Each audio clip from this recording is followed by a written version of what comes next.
नमस्कार, आप देख रहे हैं DRS24 और मैं हूं आपके साथ श्वेता।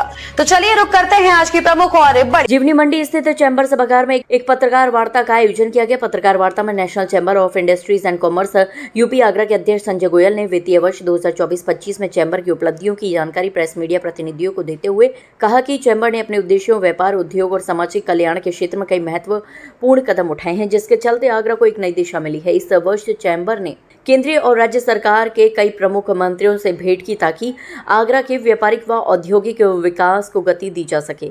चैम्बर सभागार में आयोजित पत्रकार वार्ता में मौजूद गेल सेल के चेयरमैन मनोज बंसल ने बताया कि अमेरिका ईरान के बीच चल रहे युद्ध के चलते उद्योगों को मिलने वाली कॉमर्शियल गैस में सरकार ने कटौती की है।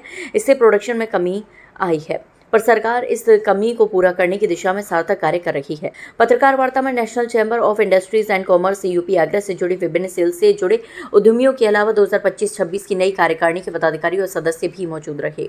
हमने बहुत से कार्य अपने इंडस्ट्रीज के हित में और ट्रेडर्स के हित में करे हैं, जो जिसका मैंने आपको डिटेल पूरी दी हुई है। इसमें पूरा सब मैंने डिटेल खोल के रखा है।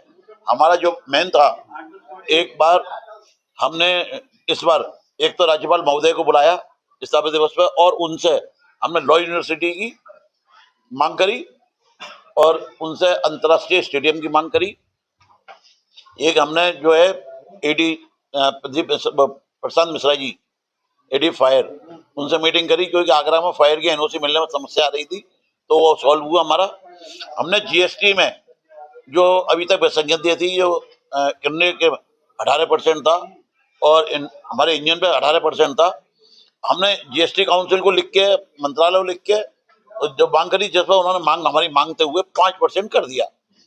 इसी क्रम में उन्होंने इनकम टैक्स में हमारी, अब क्या हमने प्री बजट भेजा था, उसमें हमारी कई मांगे मानी गई उन्होंने, और इनकम टैक्स जो बजट आया उसमें हमारी कई मांगों को मांगते हुए उन्होंने उसको कराया, उसमें मर्ज कराया।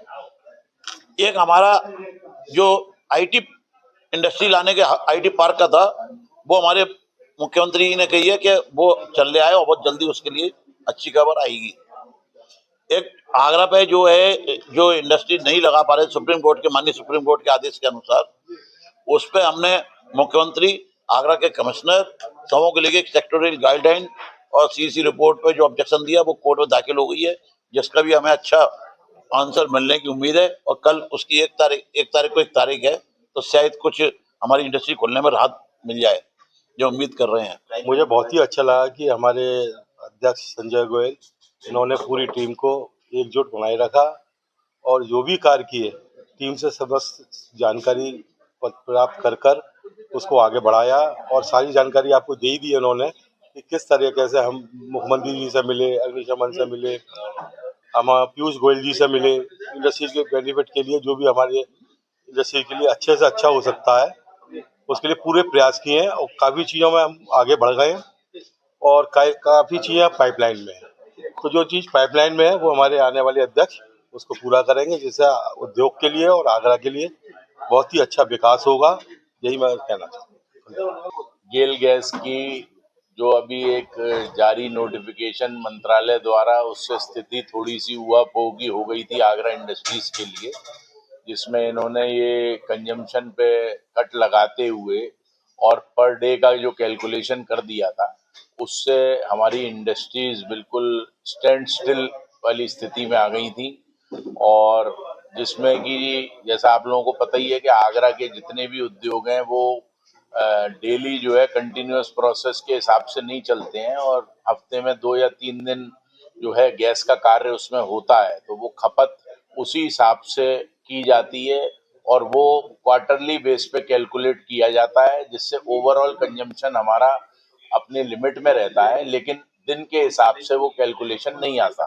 तो वो स्थिति को हमने कल स्पष्ट करा लिया, उससे गेल द्वारा ये स्पष्ट कर दिया गया कि वो कैलकुलेशन पूर्व के अनुसार ही रहेगा और हम लोग अपने कॉन्ट्रैक्ट क्वांटिटी की 70% तक गैस इस्तेमाल कर सकते हैं। डोमेस्टिक गैस पे कोई कट नहीं है, जो इम्पोर्टेड गैस हमारे को दी जा रही है उस पर कट लगा हुआ है। लिहाजा इस समय जो हमारी प्रेजेंट की टीटीजेड की स्थिति है, हम उसका कंजम्पशन जो 11 लाख घन मीटर डोमेस्टिक गैस है, उसी के अंदर हम लोग प्रयास कर रहे हैं कि सभी उद्योग उतनी ही खपत करें, जिससे कि कोई भी प्राइस का फर्क ना आए उद्योगों पे। और इस समय जो पूरे देश विदेश में जो एक पेट्रोल की, डीजल की और तेल से संबंधित जो स्थितियां उत्पन्न हो गई हैं, उसमें हम लोग सरकार के साथ हैं और देश के साथ हैं। साथ ही हमारे उद्योग भी चलते रहें और जो हमारा सहयोग देश और सरकार के लिए कर सकता है वो हम जरूर